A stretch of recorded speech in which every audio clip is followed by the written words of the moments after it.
અ very good afternoon dear students. કેમ છો બધા? એકદમ મજામાં જ હશો, એકદમ મારી જેમ, બરાબર ને? તો આજે આપણે સામાજિક વિજ્ઞાન વિષયનો અભ્યાસ કરવાના છે, જેમાં આપણે લાસ્ટ લેક્ચરમાં શું જોયું હતું તે યાદ કરો. થોડું રિવિઝન કરો, ચાલો જલ્દી. લાસ્ટ લેક્ચરમાં આપણે વાતાવરણ વિશે અભ્યાસ કરેલો હતો, જેમાં આપણે જોયું હતું કે પૃથ્વીની ચારે બાજુ જે આવરણ વીંટળાઈને રહેલ છે, જે વાયુ સ્વરૂપમાં છે, તેને આપણે વાતાવરણ કહીએ છીએ. વાતાવરણમાં આપણે જોયું હતું કે તે સ્વાદવિહીન, તેને કોઈ રંગ નથી, કોઈ સ્વાદ નથી, કોઈ સુગંધ નથી કે વાસ નથી, બરાબર? એકદમ રંગવિહીન, સ્વાદવિહીન છે. જેમાં આપણે 78% જેટલો નાઇટ્રોજન વાયુ રહેલો છે, 21% જેટલો ઓક્સિજન વાયુ રહેલો છે, અને અન્ય જે 1% વાયુ બચેલો છે તેમાં બીજા બધા વાયુઓનો સમાવેશ થાય છે. એટલે કે વાતાવરણની અંદર સૌથી વધારે પ્રમાણમાં જે વાયુ રહેલો છે તે છે નાઇટ્રોજન. ત્યાર પછી આપણે ઓઝોન વાયુ વિશે જોયું હતું કે ઓઝોન વાયુ એ સૂર્યના જે પારજાંબલી એટલે કે અલ્ટ્રાવાયોલેટ કિરણ છે તેને શોષે છે, અને ત્યાર પછી એનો સૂર્યનો પ્રકાશ પૃથ્વી પર આવે છે. એટલે કે જે ઓઝોન વાયુ છે તે સૂર્યની પ્રચંડ ગરમીથી આપણને બચાવે છે. આપણને હમણાં બી ઉનાળામાં કેટલી વધારે ગરમી લાગે, તો એ ઓઝોન વાયુ શોષે છે તો આપણને આટલી ગરમી લાગે છે. જો ઓઝોન વાયુ હોત જ નહીં તો વિચારો આપણને કેટલી ગરમી લાગતે, બરાબર ને? એટલે કે આપણે પછી જોયું કે સૌથી વાતાવરણમાં જે મુખ્ય ઘટક છે તે કયો છે? પાણી છે. પછી આપણે રજકણો વિશે જોયું કે રજકણોને જ લીધે એકાએક અજવાળું કે એકાએક અંધારું થતું નથી. તો આટલો આપણે વાતાવરણ વિશે અભ્યાસ કર્યો હતો. તો આજે આપણે આગળ વધીશું અને આજે આપણે જીવાવરણનો અભ્યાસ કરવાના છે. એટલે કે જે પૃથ્વી પર જે જીવસૃષ્ટિ છે તો તે લોકોના આવરણ વિશે આજે આપણે અભ્યાસ કરવાના છે. તો ચાલો શરૂ કરીએ. તો જીવાવરણ છે તમારું પેજ નંબર 10 ઉપર આપેલું છે. પેજ નંબર 10 ઉપર ટેક્સ્ટબુક લઈને જ બેસજો મારી સાથે. પૃથ્વીના મૃદાવરણ, જલાવરણ અને વાતાવરણના જે ભાગમાં જીવસૃષ્ટિ વ્યાપી છે તેને જીવાવરણ કહેવામાં આવે છે. મૃદાવરણ, જલાવરણ અને વાતાવરણ વિશે આપણે અભ્યાસ કરી ચૂક્યા છે. આ બધામાં જ જે આવરણ આ બધા આવરણમાં જે ભાગમાં જીવસૃષ્ટિ એટલે કે જીવન છે તેને જીવાવરણ કહેવામાં આવે છે. પૃથ્વી પર જીવાવરણ એ સૌથી મહત્વનું આવરણ છે. સૌર પરિવારમાં પૃથ્વી એક જ એવો ગ્રહ છે જેને જીવાવરણ છે. એટલે કે આખું સૂર્યમંડળ છે જેમાં અલગ અલગ ગ્રહો આવેલા છે, મંગળ, બુધ, ગુરુ, શુક્ર, આ બધા જ ગ્રહો આવેલા છે. તેમાંથી ફક્ત પૃથ્વી જ એક એવો ગ્રહ છે કે જ્યાં જીવસૃષ્ટિ એટલે કે માનવો રહેલા છે, કે જ્યાં જીવાવરણ છે. અન્ય બધા જ ગ્રહો પર મૃદાવરણ, જલાવરણ કે વાતાવરણ છે જ, પરંતુ ત્યાં કશે પણ જીવાવરણ એટલે કે જીવસૃષ્ટિ એટલે કે માનવો નથી. જ્યારે ફક્ત પૃથ્વી જ એક એવો ગ્રહ છે કે જ્યાં જીવાવરણ એટલે કે જીવસૃષ્ટિ રહેલી છે. પૃથ્વી પરની જીવસૃષ્ટિમાં વનસ્પતિ, પ્રાણીઓ, જીવજંતુઓ અને માનવોનો સમાવેશ થાય છે. અંડરલાઈન કરજો કે પૃથ્વી પરની જીવસૃષ્ટિમાં શેનો સમાવેશ થાય છે? તો ફક્ત માનવીઓનો સમાવેશ થતો નથી. વનસ્પતિ, પ્રાણીઓ, જીવજંતુઓ અને માનવો, આ 4 ઘટકોનો સમાવેશ થાય છે. આપણે સૌ ખોરાક અને બીજી ઘણી બધી ચીજ વસ્તુઓ જીવાવરણમાંથી જ પ્રાપ્ત કરીએ છીએ.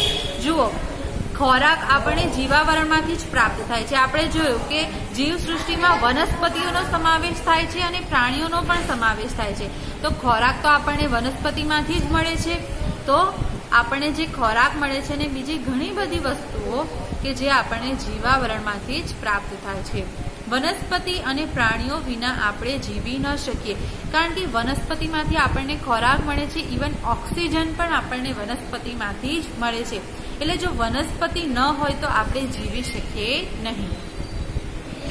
આપણા અસ્તિત્વનો અને નિર્વાહનો આધાર જ જીવાવરણ છે. એટલે આપણે જે જીવીએ છીએ, આપણું જે અસ્તિત્વ છે તેનો આધાર જ શું છે? જીવાવરણ.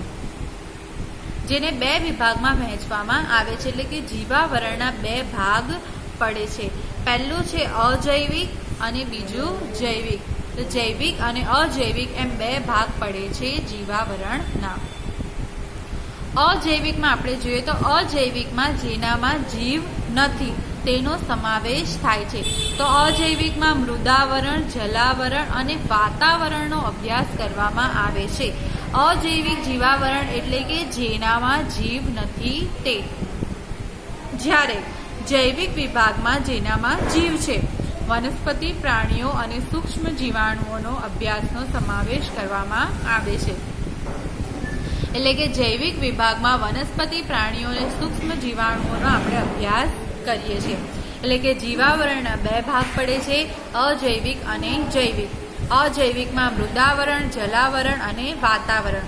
જ્યારે જૈવિકમાં જેનામાં જીવ છે એટલે કે વનસ્પતિ, પ્રાણીઓ અને સૂક્ષ્મ જીવાણુઓનો સમાવેશ થાય છે. જુઓ તો આ ફોટોમાં આપણને પર્યાવરણના ઘટકો બતાવેલા છે. તો પર્યાવરણના ઘટકોમાં સૌથી મહત્વનું ઘટક છે માનવ. માનવ છે નીચે, પછી આવે છે માનવ નિર્મિત એટલે કે માનવોએ જે વસ્તુઓ બનાવેલી છે તે, અને પ્રાકૃતિક એટલે કે કુદરત તરફથી આપણને જે વસ્તુઓ મળેલી છે તે. તો આ બધા જ ઘટકોનો સમાવેશ પર્યાવરણના ઘટકોમાં થાય છે. માનવ નિર્મિતમાં જો બધી આકૃતિઓ, રસ્તાઓ, આ ઉદ્યોગો આવેલું છે, તો માનવ નિર્મિત જે વસ્તુઓ છે તેને અજૈવિક કહેવાય. બરાબર.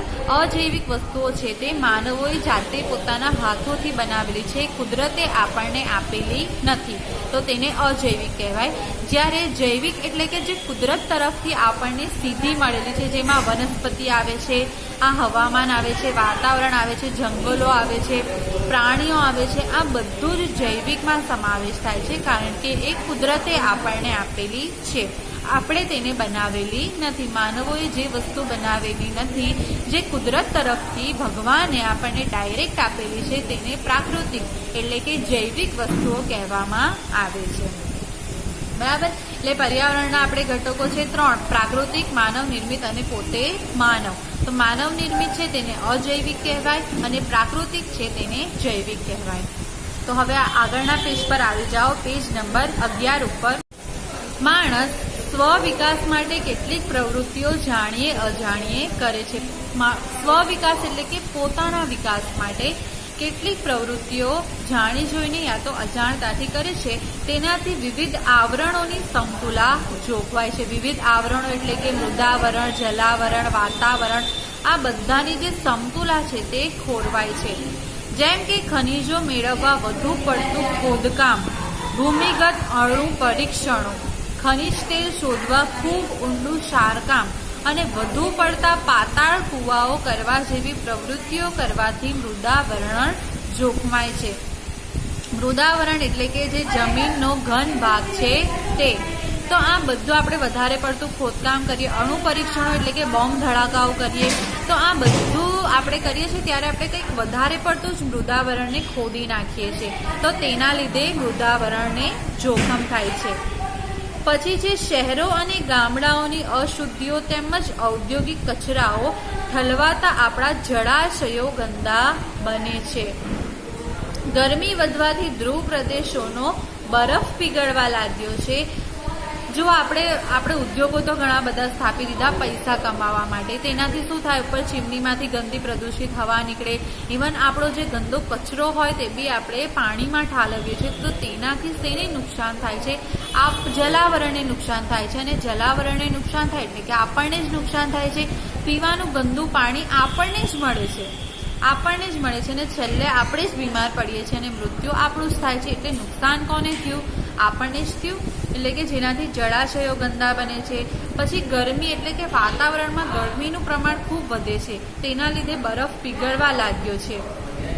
જહાજોના નક્કામાં તેલ વહેવાના કારણે તેમજ ઔદ્યોગિક વસાહતોના ગંદા અને રસાયણયુક્ત એટલે કે જે કેમિકલોનો ઉદ્યોગો ચાલતા હોય તે કેમિકલ વાળું પાણીના નિકાલથી દરિયાઈ જીવોનો પણ નાશ થાય છે. એ દરિયાઈ જીવો એટલે કે જે દરિયામાં જે જીવો રહેતા હોય, માછલી, કાચબા કે અન્ય કેટલા બધા જીવો દરિયામાં રહેતા હોય, તો તે બધાનું મૃત્યુ પામે છે, જેનાથી જલાવરણને નુકસાન થાય છે. ત્યાર પછી આવે છે ઉદ્યોગો, કારખાના, પાવર સ્ટેશનો અને વાહનો દ્વારા દૂષિત હવા વાતાવરણમાં ભળે છે. એટલે કે આ બધા ઉદ્યોગો કારખાનામાંથી ઉપર ચીમની હોય જેમાંથી ગંદી હવા બહાર નીકળતી હોય. ઘણીવાર આપણે જોયું હશે. તો તેના લીધે બધી જ હવા, દૂષિત હવા વાતાવરણમાં ભળે છે, જેનાથી નુકસાન કોને થવાનું? આપણને જ થવાનું છે. આપણને શ્વાસ લેવામાં તકલીફ પડશે, આપણા જ શરીરમાં ગંદી હવા જશે. વધુ વાહનોની અવરજવર વાળા વિસ્તારોમાં કાર્બન મોનોક્સાઇડ જેવા વાયુઓનું પ્રમાણ વધે છે. એટલે આપણે જોઈએ કે વાહનોના લીધે કાર્બન મોનોક્સાઇડ જેવા વાયુઓનું પ્રમાણ વધે છે. વૃક્ષો કાપવાથી CO2 નું પ્રમાણ વધે છે. એટલે કે કાર્બન ડાયોક્સાઇડનું પ્રમાણ વધે છે વૃક્ષો કાપવાથી. વૃક્ષો આપણને ઓક્સિજન આપે છે અને જે આપણે કાપી નાખીએ તો આપણને કાર્બન ડાયોક્સાઇડ વાયુનું પ્રમાણ વધે છે. CO2 નું પ્રમાણ વધતા પૃથ્વી પર ગરમીનું પ્રમાણ વધે છે. આ રીતે વાતાવરણ પર માનવ પ્રવૃત્તિઓની અસર થાય છે. મૃદાવરણ, જલાવરણ અને વાતાવરણ પર માનવ પ્રવૃત્તિઓની ખૂબ ખરાબ અસર થાય છે. પર્યાવરણના શોષણના ભોગે કુદરતની પોષણ કડીઓ જોખમાય છે, જે જીવાવરણ માટે નુકસાનકારક છે. એટલે કે આ ત્રણેય આવરણોને નુકસાન થતા છેલ્લે જીવાવરણને નુકસાન થાય છે. મેં કીધું મૃદાવરણને નુકસાન થતા છેલ્લે આપણને જ અસર થવાની, જલાવરણથી પણ છેલ્લે નુકસાન માનવોને જ થવાનું છે. ત્યાર પછી વાતાવરણથી પણ છેલ્લે નુકસાન આપણને જ થવાનું છે, જે જીવાવરણ માટે નુકસાનકારક છે. તો વિદ્યાર્થી મિત્રો, આપણે પણ ફક્ત આપણા સ્વાર્થ માટે કોઈ પણ આવરણને નુકસાન કરવું જોઈએ નહીં. તેનાથી ફક્ત એવું નથી કે આપણને જ નુકસાન થાય, આખા જીવાવરણને, આખી જીવસૃષ્ટિને નુકસાન થાય છે, જેનાથી આપણું જીવન જોખમાય છે. તેથી આપણે હંમેશા જલાવરણ, વાતાવરણ અને મૃદાવરણને પ્રાકૃતિક રીતે કોઈ નુકસાન ન થાય તેનું હંમેશા ધ્યાન રાખવું જોઈએ. બરાબર. આપણે એવી કોઈ પ્રવૃત્તિઓ કરવી જોઈએ નહીં જેનાથી આપણને જ પોતે નુકસાન થાય અને આપણા લીધે કોઈ અન્યોને નુકસાન થાય તેવી પ્રવૃત્તિઓ પણ કરવી જોઈએ નહીં. તો આજે આપણું આ ચેપ્ટર પૂરું થાય છે.